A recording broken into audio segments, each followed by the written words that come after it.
Hər kəsə salamlar. Alman dilində şəxslər necə ifadə olunur? Gəlin onları öyrənək. Burada qeyd olunan şəxslər təki göstərir. Yəni ki, tək insandan bəhs edir. Tək sözü alman dilində olacaq Singular. Singular. Görürsüz, hələ dərslərimiz yeni olduğu üçün mən mötərizə daxilində sözlərin oxunuşunu yazmışam. Həm şəxslərdən danışacağam, həm yenə də oxu qaydalarından da bəhs edəcəm. Singular. S-dan sonra və ya əvvəl sait varsa, s, z kimi oxunur. G hərfi bəzən g ya da g kimi tələffüz olunur. Bunun çox da qaydası yoxdur. Sözlərə baxdıqda artıq uyğunlaşdırmaq olur ki, burada g kimi yoxsa g kimi oxunmalıdır. Söz sonunda r, a kimi oxunur. Singular tək deməkdir. Mötərizə daxilində s-g isə singular sözünün qısaldılmış versiyada formasıdır. Yəni, bəzi tapşırıqlarda və lüğətlərdə qarşımıza çıxa bilər sözlərə aid ki, yəni bu təki göstərir və ya indi o bir səhifədə olacaq plural, o da cəmi göstərəcək. Birinci şəxsimiz ich. İkinci du, er, sie, es. Ich, du, er, sie, es.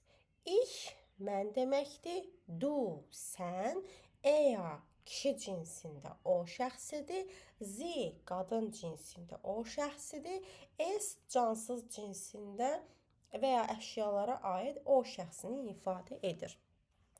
İşdə c-h birləşməsindən öncə incə saat gəldiyinə görə ş kimi tələffüz olunub. Yəni x üstü ştrix. Du-da d hərfi ilə bağlı bir qaydamız yoxdur. Qayda sadəcə d hərfi söz sonunda olanda t kimi oxunur. Buna aiddir. Er yazılan sonda r var. Ona görə onu a kimi oxuyuruq. Ea. S-dan sonra yenə sait gəlib, ona görə z səsini verir. İ-e birləşməsi də uzun i səsini verəcək. Z oxuyuruq. S sözündə də dəyişiklik yoxdur. Çünki s hərfi sözün sonunda işlənib. Bu zamanda s səsini verir. Davam edək, cəmdə olan şəxslərimizdən tanış olaq. Plural cəmi göstərir. R hərfi söz əvvəlləri ortalarında çox zaman h kimi oxunur. Ona görə də burada sadəcə r hərfi fərqli oxunur. Wir, ihr, sie, zi.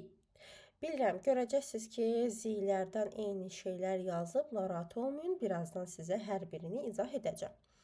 Wir, ihr, sie, zi. W hərfi v kimi oxunur, söz sonunda r var, a kimi oxunur. Digərində h hərfi söz ortalarında oxunmur, sonda r var, a kimi oxunacaq, ia. Digərində s-dan sonra sait gəlib z səsini verir və i-e hərfi də uzun i səsini verəcək. Wir biz deməkdir, ihr siz deməkdir. Bu hansı sizdir?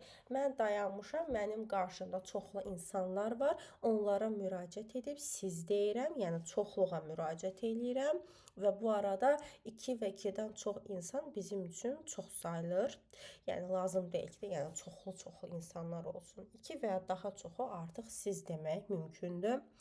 Sie onlar deməkdir. Digər zi isə görürsünüz böyük hərflə yazıb. Mədəni formada bir insana və ya çoxlu insanlara mədəni formada siz deyə müraciəti göstərir. Hər zaman cümlədə böyük hərflə yazılır. Fərqi yoxdur, əvvəli, ortası və ya axırı. Bütün şəxslərdən fərqli olaraq sadəcə bu şəxs cümlənin hər yerində böyüklə yazılır.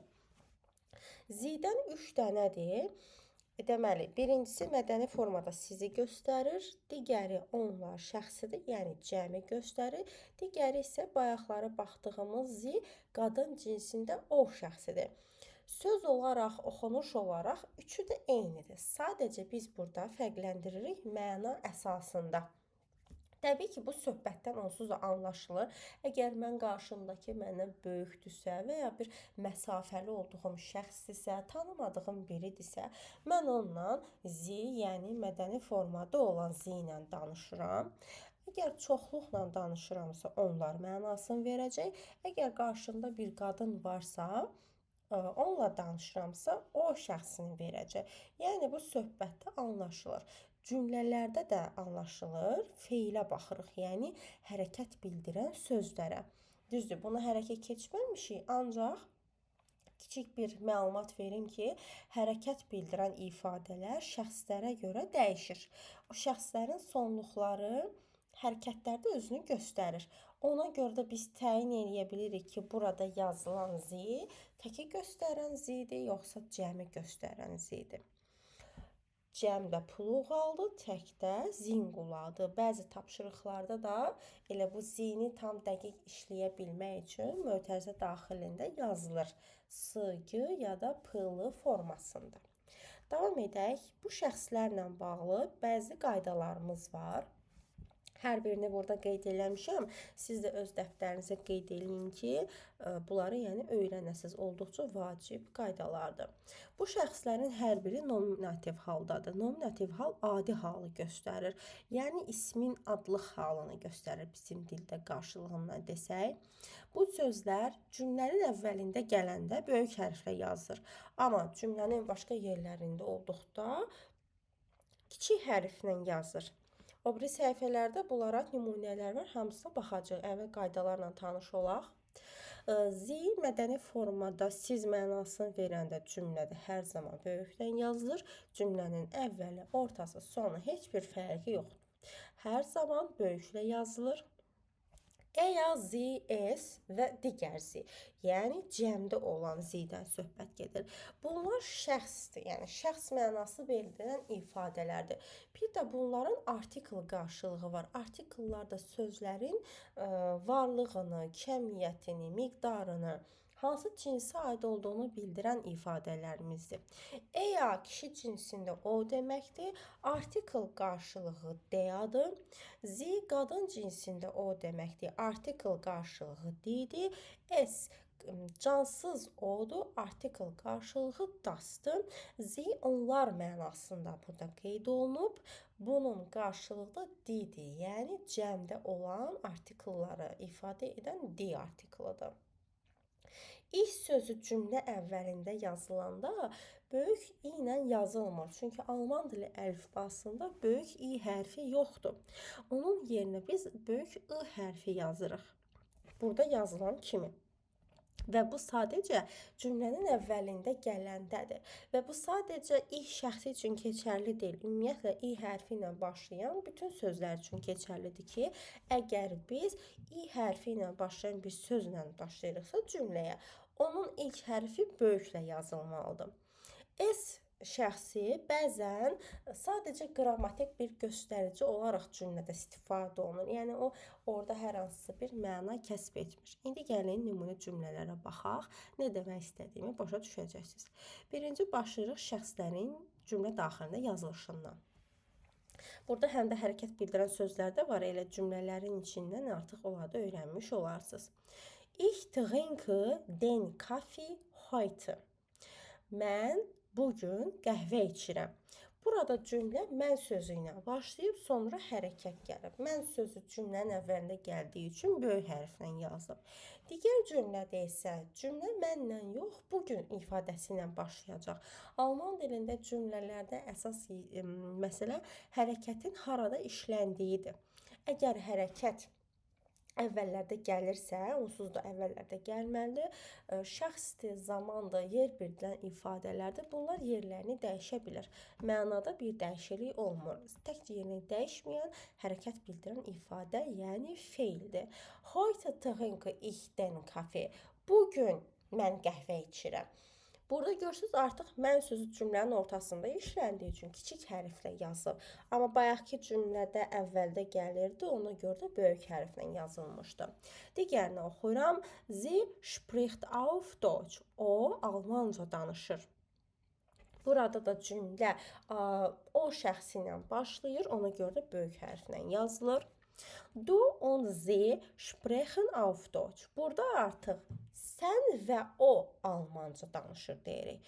Burada artıq iki insan var. İkinci hissədə o şəxsi gəlib. Yəni cümlənin artıq əvvəli deyil bu, ortaları sayılır indi. Başlanğıca yaxın olsa da, yenə də ortaları artıq bizim üçün sayılır. Ona görə də biz burada zi şəxsini balaca ilə yazmışıq. Niyə? Çünki cümlənin artıq ortalarıdır, əvvəllərində deyil. Yəni tam əvvəlində deyil. Əvvəldən sonraki hissələr artıq ortası sayılır. Ona görə də zini biz burada balaca ilə yazmışıq. Sən və o almanca danışır. Belə. Was essen wir Abend? Biz axşam nə yeyirik? Biz sözü cümlənin ortasında işlənib. Ona görə də balaca ilə yazdım. Wir şəxsi ortalarda işlənib, balaca ilə yazılır. Biz deməkdir. Vasdakı nə deməkdir? Sual bildirir. Sual cümlələrində alman dilində şəxs bildirən ifadələr hərəkətdən sonra işlənir. Bir neçə videomuzdan sonra cümlə quruluşunu keçəcəyik ki, orada da hər birini mən sizlər üçün qeyd edəcəm. Bunlar sadəcə şəxslərin necə yazıldığına aiddir. Ona görə belə cümlələri yazmışam. Ona görə cümlələri görüb də narahat olmayan bir neçə videodan sonra artıq cümlə quruluşuna keçəcəyik. Digərini oxuyuram. Am Morgen fliegen Sie nach Berlin. Burada zi cümlənin ortasında olsa da böyük hərflə yazıb. Deməli biz burada başa düşməliyik ki, burada yazılan zi mədəni formada siz şəxsini ifadə edir. Ona görə də böyüklə yazılıb. Amma bayaqki cümlələrdə görürsünüz əvvəldə gələndə böyüklə yazılırdı, amma burada mədəni formada siz şəxsini ifadə etdiyi üçün böyüklə yazılıb. Səhər siz Almaniyaya, daha doğrusu Berlinə uçursunuz. Belədir cümlənin tərcüməsi. Wann machen Sie Sport? Siz nə zaman idman edirsiniz? Yenə də burada zi şəxsi cümlə ortasında işlənsə də böyük hərflə yazılıb, çünki mədəni formada siz şəxsini ifadə edir. İndi davam edirik. Sözlərin artiklından şəxs qarşılığı nə deməkdir, ona baxaq. Das Auto ist neu. Maşın təzədir. Auto maşın deməkdir. Artiklı dasdır. Əgər biz cümləyə artiklı sözlə başlayırıqsa, artiklını yazmalıyıq mütləq formada qarşısında. İndi maşın sözün artiklı dasdır. Mən dası şəxs olaraq əvəz etmək istəyirəm. Dasın da şəxs olaraq qarşılığı esdir. Ona görə mən burada es ist neu yazmışam ki, o təzədir. Baxmayaraq ki, es demişdik ki, cansızlara aid o şəxsidir. Amma alman dilində cansız anlayışı tam bizim dildə olan kimi deyil. Yəni, söz sadəcə cansız olmağı yetərli deyil. O sözün biz artiklına baxırıq. Artiklda nə işlənibsə, ona uyğun o şəxsi ilə əvəz edirik. Autonun artiklı dasdır. Ona görə də o köhnədir, o təzədir, o maraqlıdır, o sıxıcıdır kimi cümlələr qurmaq istəyəndə dasın şəxs qarşılığı es işlətməliyik. İndi digər cümləmizə baxaq. Der Mann hört Musik. Kişi mahnı dinləyir, mahnıya qulaq asır. Hören dinləmək, qulaq asmaq deməkdir. Kişi artiklı nədir? Der. Yəni der. Der'ın şəxs qarşılığı er-adır. Er. Ona görə də mən o biri cümlədə o mahnıya qulaq asır demək istəyəndə er hört Musik deyəcəm. Niyə? Çünki der Mann'ın şəxs qarşılığı er-adır. Digərinə baxıram. Meine Mutter kocht das Fleisch. Mənim anam ət bişirir. Burada qadın cinsində bir şəxsdir, yəni artikl didir. Ona görə də onun şəxs qarşılığı zi olacaq. Sie kocht das Fleisch. O ət bişirir. Buradakı zi sizi çaşdırmasın. Çünki zidən 3 dənə də axı. Onlar mədəni formada siz və qadın cinsində o deməkdir. Bu cümlədə tək insandan söhbət getdiyi üçün biz bunu avtomatik olaraq qadın cinsində o şəxsi kimi qəbul edirik. Ona görə də zi burada qadın cinsində o şəxsini göstərir. Hans und Susanne sind Freunde. Hans və Susanna dostdular. Burada adam adları var, amma çox insandan söhbət gedir. 2 və daha çox adam adı və ya əşya bizim üçün çox sayılır. Yəni onlar mənasını verir. Onlar dostdular. Sie sind Freunde. Onlar dostdular. Buradakı zi isə cəmdə olan onlar sözüdür. Biz bunları yazılışıyla fərqləndirə bilmirik. Mənalara baxmalıyıq və hərəkət bildirən ifadələrə baxmalıyıq. Koxun feili olduğu haldadır. Üçüncü şəxsdə, yəni tək şəxsində koxt olacaq. Sona t gəlir. Hərəkət bildirən ifadələr şəxslərə görə dəyişir.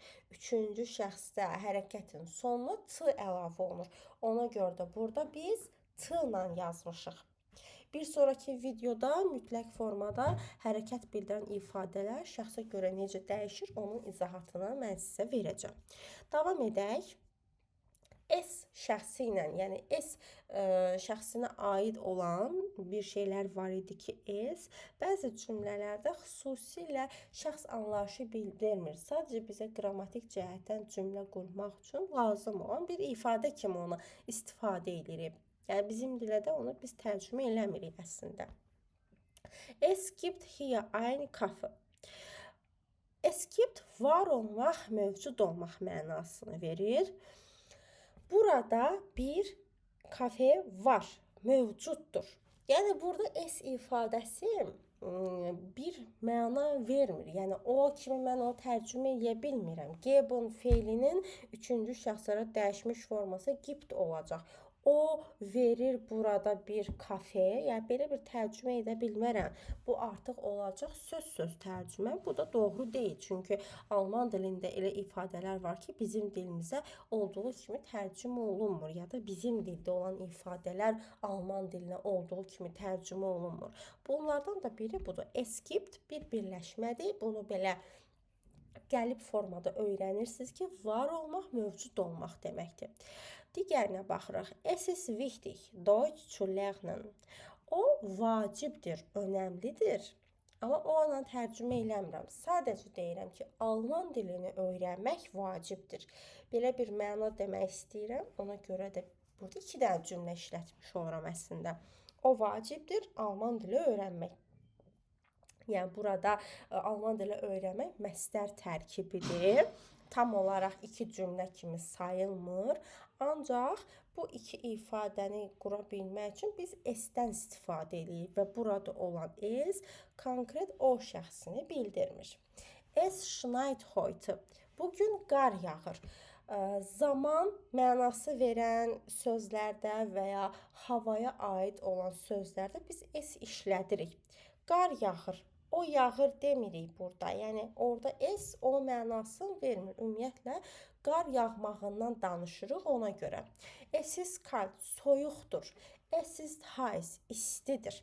Və ya zaman bildirən ifadələrdə də qeyd edirik. Onu unutmuşam burada yazmağa. Belə formada qeyd edeyim. Məsələn, demək istəyirəm ki, saat 2-dir. Es ist 2 Uhr. Saat 2-dir. Cümləmə mən S-lə başlayıram. Ya da deyirəm ki, 5-in yarısıdır. Es ist 4:30. Əgər saat da deyirəmsə, hal-hazırda olduğum saatda mən cümləyə yenə də S-lə başlayıram. Sonra hərəkət gəlir. Sonra demək istədiyim digər şeylərə, nüanslara toxunmuş oluram. Bu da bizim şəxs bildirən ifadələrimizdir. Bir daha oxuyaq və bununla da videonu yekunlaşdırıram.